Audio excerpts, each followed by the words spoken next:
Kurang dari sebulan jelang pelantikan Prabowo Gibran pada 20 Oktober 2024 mendatang, rencana penambahan jumlah komisi di Dewan Perwakilan Rakyat atau DPR RI bergulir seiring dengan wacana penambahan jumlah kementerian di Kabinet Prabowo Subianto pada pemerintahan mendatang yang akan menjadi 44 kementerian.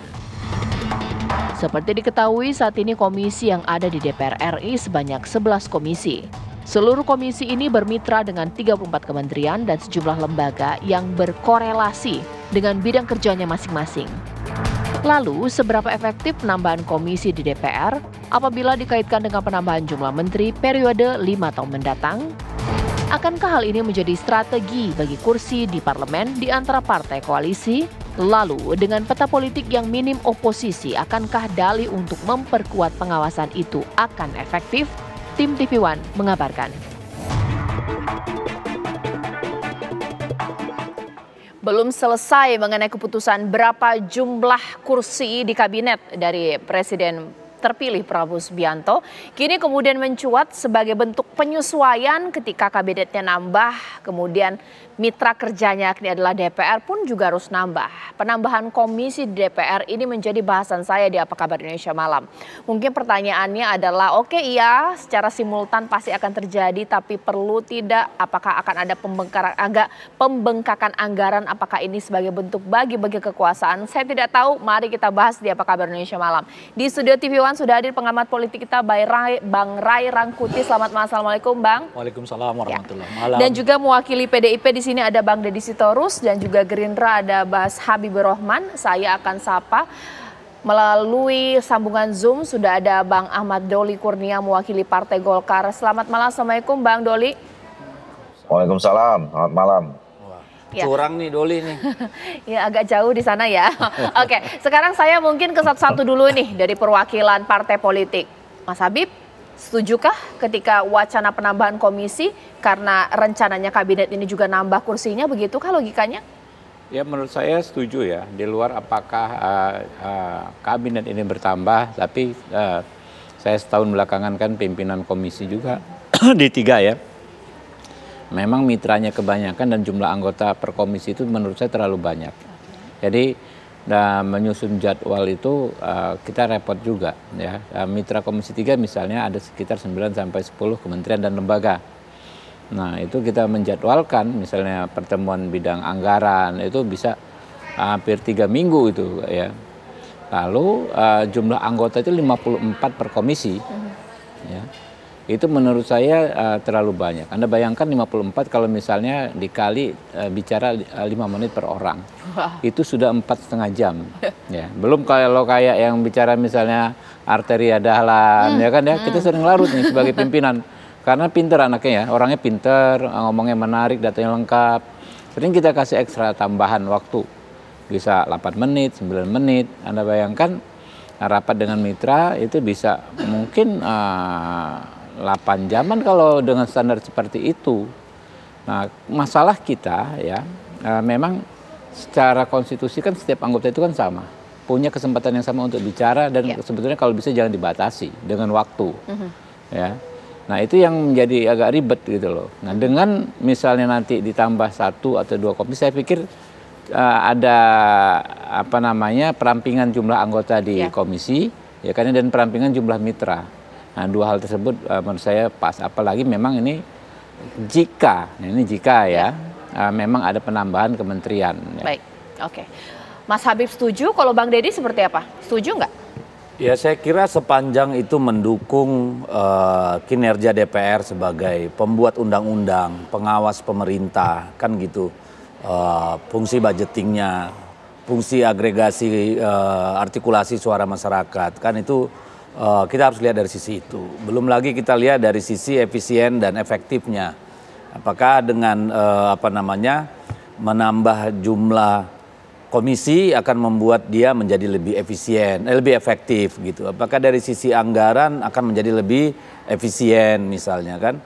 Tapi kesempatan bisa juga digunakan untuk menata kembali mitra masing-masing komisi. Karena sekarang juga masih banyak diskusi di internal kita ya, misalnya penempatan Kementerian Perindustrian di Komisi 7 itu kan kalau dilihat neturnya harusnya ada di Komisi 6. Kemudian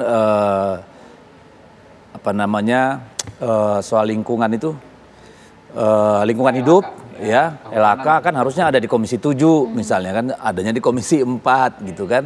Itu harus ditata ulang, artinya efektivitas pengawasan.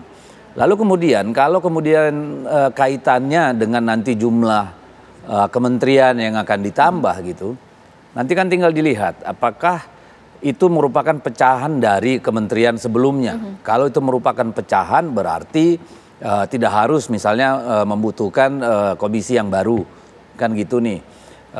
Kalau dia sama sekali baru, cocoknya di mana? Tadi Habib sudah bilang bahwa selama ini di setiap komisi itu ada 54 orang. Kalau jumlahnya menjadi lebih banyak komisi, lebih sedikit orang, di satu sisi mungkin memang baik, artinya semua punya kesempatan untuk mengeksplor dalam rapat-rapat di DPR.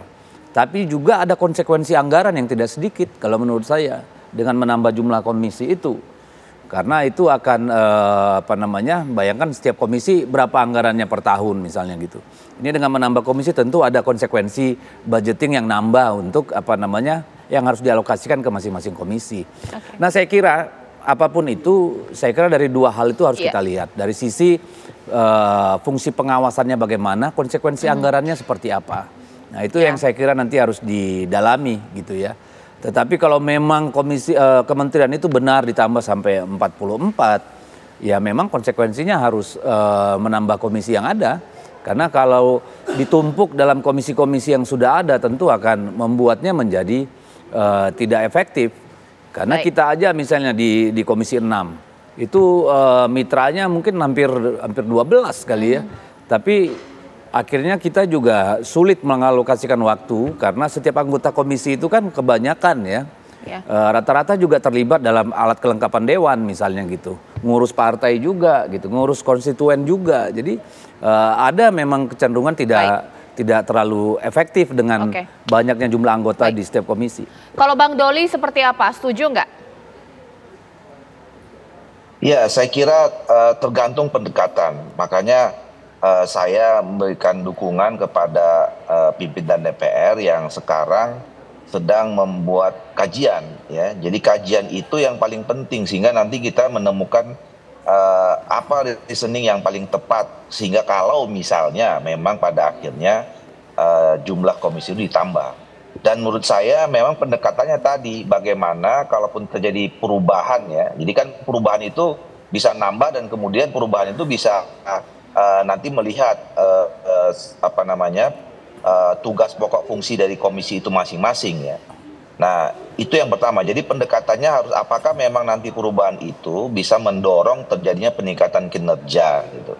Nah, yang kedua memang nanti harus juga dipertimbangkan soal anggaran ya. Apakah memang ini soal efisiensi ya.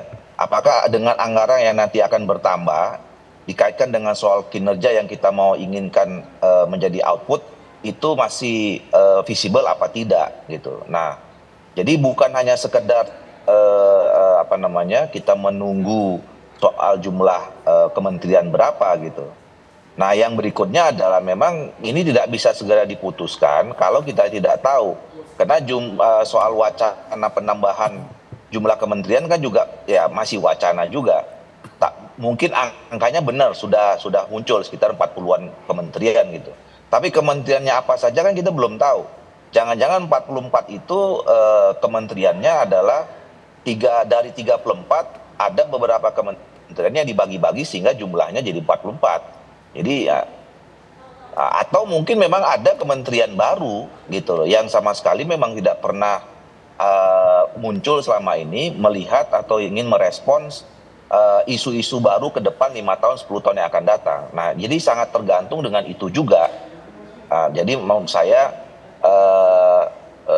kita lihat ya nanti kira-kira apa saja kementerian yang tambah. Kemudian yang kedua memang harus dicari kajian dan kemudian menemukan reasoning yang paling tepat ya dalam pendekatan soal kinerja dan bagaimana efisiensi soal masalah anggaran. Nah, soal selama ini kinerja dari masing-masing komisi ya memang kami saya kira Komisi 2 itu yang paling banyak. Kami punya 17 menteri, 17 mitra kerja. Baik. Ya. Ya. 17 mitra kerja yang memang kadang-kadang menyulitkan juga untuk mengatur itu gitu. Baik, Bang Ray, semuanya setuju ini? Ini bagaimana tanggapan Abang? Kalau saya melihatnya bukan persoalan setuju nggak setuju ya. Oke. Ini persoalan konsekuensi. Kalau kita menambah jumlah kementerian, bisa konsekuensinya adalah penambahan komisi di DPR gitu. Sebaliknya kalau kemudian kita katakanlah misalnya jumlah kementerian itu nggak sampai 30, boleh jadi justru komisi di DPR juga dipersingkat gitu. Nah ini adalah konsekuensi karena kita menambah jumlahnya. Tadi disebutkan misalnya kalau kita nggak nambah tuh, satu komisi bisa menangani 10 kementerian gitu. Atau 10 lembaga lah di luar kementerian dan seterusnya gitu.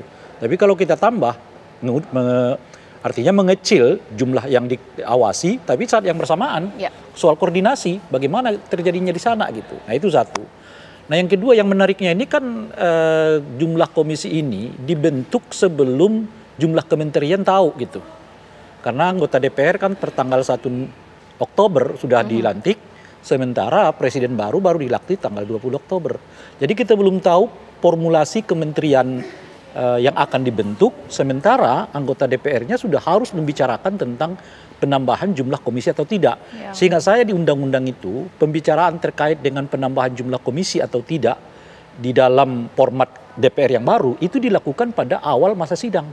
Awal masa sidang mereka tanggal 1.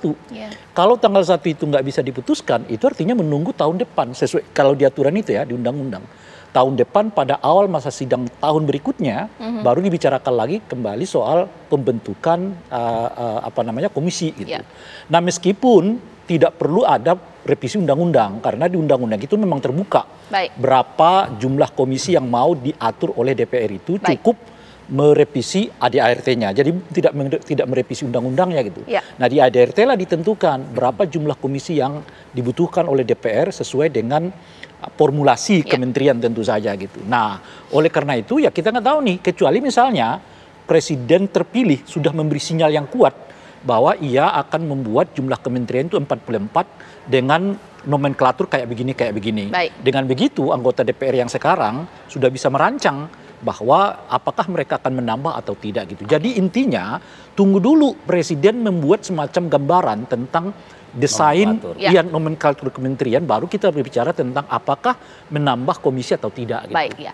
Intinya masuk logikanya lah pemirsa ya, ketika kabinetnya bertambah, komisi di DPR juga bertambah. Ini sesaat lagi saya mau nanya pertanyaan sedikit uji nyali, tapi ini mungkin Anda ingin tanyakan kepada anggota Dewan yang terhormat di sini. DPR mau nambah komisi, sementara kinerjanya saja dianggap kurang memuaskan. Sesaat lagi di Apa Kabar Indonesia Malam.